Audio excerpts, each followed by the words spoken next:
Shalom, selamat pagi Bapak Ibu Saudara-saudara yang dikasihi oleh Tuhan Yesus Kristus. Jumpa kembali bersama saya Pendeta Eka di dalam renungan firman Tuhan pada hari ini Sabtu 5 Februari 2022 saat kita doa Sabtu pagi bersama-sama. Puji nama Tuhan. Pembacaan kita pada Sabtu pagi ini sampai pada Mazmur yang ke-30. Kiranya firman Tuhan yang kita baca sungguh memberkati kita sekalian. Puji nama Tuhan. Mari kita merenungkan bagian bacaan kita hari ini. Namun sebelumnya saya mengajak Bapak Ibu Saudara sekalian untuk berdoa. Tuhan Allah Bapa di surga, yang kami puja, kami sembah di dalam Yesus Kristus. Kami mengucapkan syukur, terima kasih Tuhan untuk setiap kebaikan Tuhan yang boleh kami alami sampai pagi hari ini.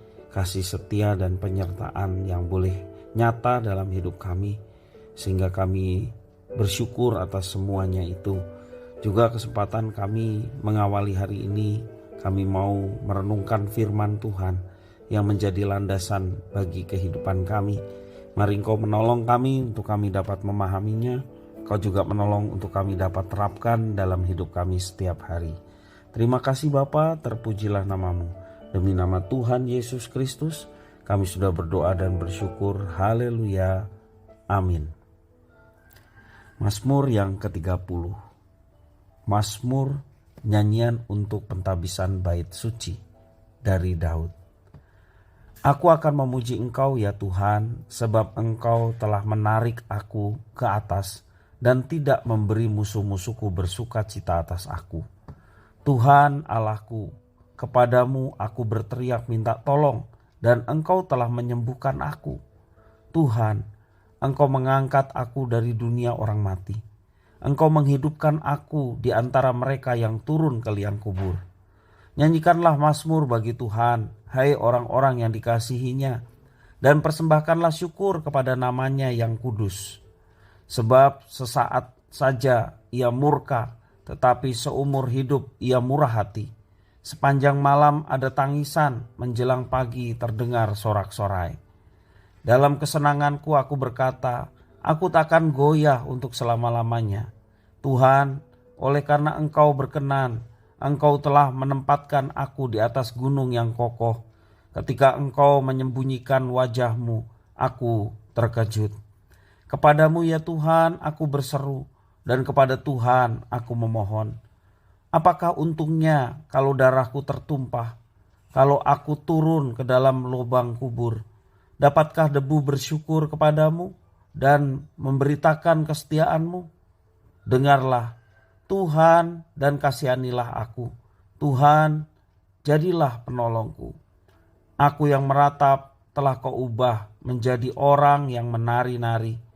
Kain kabungku telah Kau buka, pinggangku Kau ikat dengan sukacita. Supaya jiwaku menyanyikan mazmur bagimu dan jangan berdiam diri. Tuhan Allahku, untuk selama-lamanya aku mau menyanyikan syukur bagimu. Bapak Ibu Saudara-saudara yang dikasihi oleh Tuhan, ini merupakan nyanyian syukur dari seorang Daud. Tuhan adalah Allah kita, pencipta kita, penyelamat kita, juga penyerta dan penolong kita. Dengan alasan itu tidak ada alasan untuk kita tidak bersyukur. Bapak Ibu Saudara, bersyukur adalah kewajiban yang lazim kita lakukan sebagai anak-anak Tuhan. Namun seringkali rasa syukur kita lebih berorientasi pada berkat atau kesenangan kita. Bila dalam keadaan sulit, terjepit, atau dalam kegagalan, biasanya sulit bagi seseorang untuk bersyukur. Mungkin karena kita berpikir, apa yang mau disyukuri di tengah kondisi sulit seperti ini? Tentu saja tidak ada yang perlu disyukuri dalam kondisi terjepit, gagal, sulit, dan lain sebagainya. Bapak Ibu Saudara-saudara, Mazmur 30 ini sangat kental dengan ucapan syukur yang disampaikan oleh Daud kepada Tuhan Allahnya. Bait yang pertama dikatakan, aku akan memuji. Ini merupakan ungkapan syukur kepada Tuhan dengan mengatakan, aku akan memuji. Bait yang keempat, nyanyikanlah mazmur, persembahkanlah syukur. Juga di dalam bait yang ke-12 mengatakan, jiwaku menyanyikan mazmur, aku akan menyanyikan syukur kepadamu. Bapak Ibu Saudara-saudara, mengapa Daud bersyukur kepada Tuhan? Alasan yang pertama mengapa Daud bersyukur kepada Tuhan adalah karena walaupun hidupnya susah, tetapi Tuhan setia. Itulah alasan pertama mengapa Daud bersyukur. Kesetiaan Tuhan dirasakan oleh Daud di tengah kesusahannya karena musuh-musuhnya dalam kesesakannya dan juga dalam duka citanya. Jadi walaupun hidupnya susah, Allah tetap setia kepada Daud. Terbukti musuh-musuhnya mengalami kesesakan dan duka cita. Dampak dari kenyataan Tuhan setia kepada umatnya. Demikian mengapa Daud bersyukur di dalam teks yang kita baca di dalam bait yang kelima.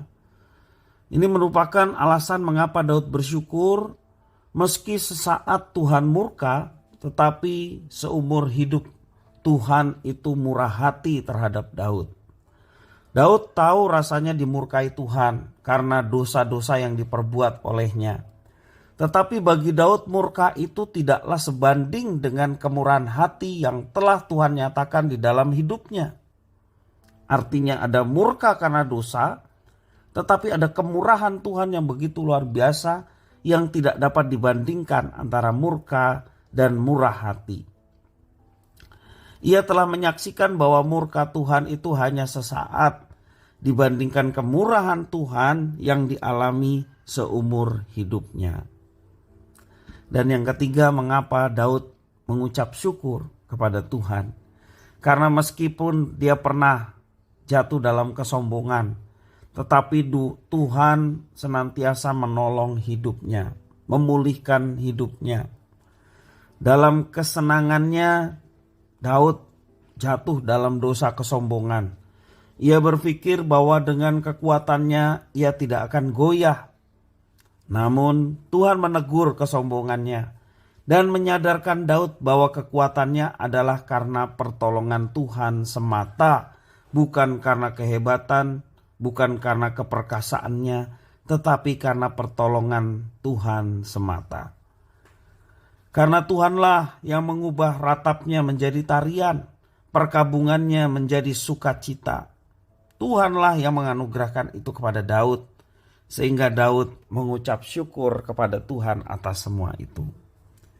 Dalam kesusahan, dalam keberdosaan, bahkan dalam kejatuhan, Daud tetap dapat menemukan alasan untuk bersyukur kepada Tuhan. Tuhan setia, itu yang dialami. Tuhan murah hati, juga Tuhan menolong umatnya. Dalam hal ini adalah Daud yang mengalami semuanya itu. Bapak Ibu Saudara-saudara, apakah hari ini masih bisa kita menemukan alasan untuk bersyukur kepada Tuhan meski kita dalam kesulitan? Bersyukur kepada Tuhan meski kita dalam keadaan sakit? Bersyukur kepada Tuhan meski dalam keadaan ekonomi yang sulit?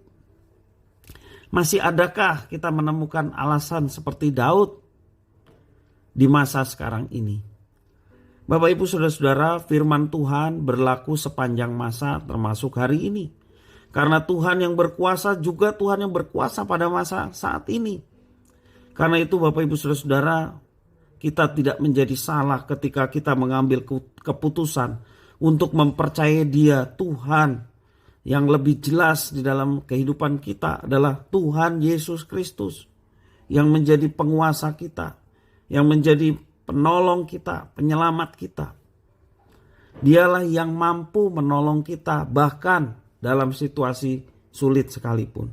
Ingat, kalaupun kita jatuh dalam dosa dan Tuhan murka terhadap dosa kita, kasih setia Tuhan, kemurahan Tuhan, berkat Tuhan itu jauh lebih besar daripada murka yang kita dapatkan. Karena itu Bapak Ibu Saudara-saudara yang dikasihi oleh Tuhan, ketika kita boleh mengalami itu, Mari kita senantiasa bersyukur. Rasul Paulus pun menekankan hal itu. Di dalam 1 Tesalonika pasal 5 ayat 18, Rasul Paulus menuliskan, mengucap syukurlah dalam segala hal, sebab itulah yang dikehendaki Allah di dalam Kristus Yesus bagi kamu. Ada kata mengucap syukurlah dalam segala hal. Artinya dalam segala situasi, kondisi apapun yang terjadi dalam hidup kita, yang dikehendaki oleh Tuhan Allah di dalam Kristus Yesus adalah kita mengucap syukur. Ingat, Dia setia, murah hati, dan Dia mau menolong. Dan kesetiaan Tuhan, kemurahan hati Tuhan, bahkan pertolongan Tuhan kita alami sepanjang hidup kita. Kalau kita ditegur karena kesombongan kita, ditegur karena dosa-dosa kita, mengucap syukurlah. Sebab itu semua sebagai didikan Tuhan atas kita, sehingga kita tidak semakin jauh terpuruk terhadap dosa-dosa dan perbuatan yang tidak berkenan. Tetapi Tuhan menolong kita supaya kita berbalik. Karena itu bersyukurlah ketika kita ditegur, bersyukurlah ketika kita diperingatkan. Karena itu cara Tuhan mendidik kita supaya kita kembali kepada jalan yang Tuhan sudah tetapkan. Kiranya firman Tuhan ini boleh memberkati kita sekalian. Mari kita mengucap syukur senantiasa kepada Tuhan dalam segala hal, karena itulah yang dikehendaki oleh Tuhan kita, Tuhan Yesus Kristus. Amin. Mari kita berdoa. Tuhan Allah Bapa di surga, terima kasih atas firman Tuhan. Mampukan kami untuk melihat kesetiaan Tuhan, melihat kemurahan hati Tuhan, dan penyertaan pertolongan Tuhan yang nyata dalam hidup kami. Sehingga kami tidak mudah mengeluh, khususnya dalam situasi sulit, dalam situasi terjepit dan kesusahan. Kami tidak mudah menyerah, karena kami tahu bahwa Engkau Allah yang setia, Allah yang penuh dengan kemurahan dan pertolongan, siap sedia mengulurkan tangan Tuhan untuk memberi pertolongan kepada umat-Nya. Karena itu kami tidak mau berpaling kepada yang lain, tetapi kami mau tetap memandang Engkau sebagai Tuhan yang setia, murah hati, dan juga penuh kasih sayang untuk menolong kami. Terima kasih ya Tuhan atas firman-Mu. Biarlah hidup kami mau melakukan apa yang Engkau kehendaki, yakni mengucap syukur dalam segala hal. Biarlah firman Tuhan ini boleh menolong kami untuk kami dapat terapkan dalam hidup kami. Nama Tuhan dipermuliakan, umat Tuhan diberkati. Hanya di dalam nama Tuhan kami Yesus Kristus, kami sudah berdoa dan bersyukur. Haleluya. Amin.